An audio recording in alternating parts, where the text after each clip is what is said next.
considered yun na solo parents. Tama ba ako? O, hindi nyo alam yun. Hindi po. So, ngayon, alam nyo na.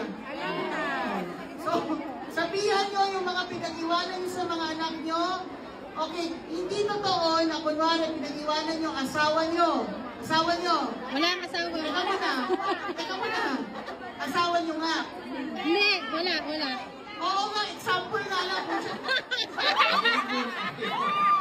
Hindi po unahan ko na sinasabi niya mamaya. O sige, wala na kayong asawa. Yes!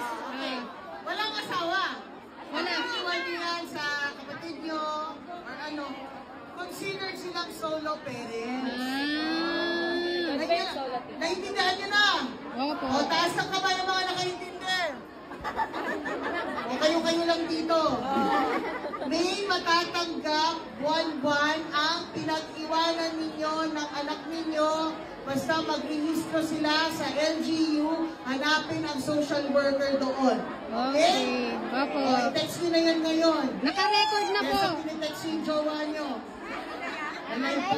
Naka-record na. Balik kami sa picture taking.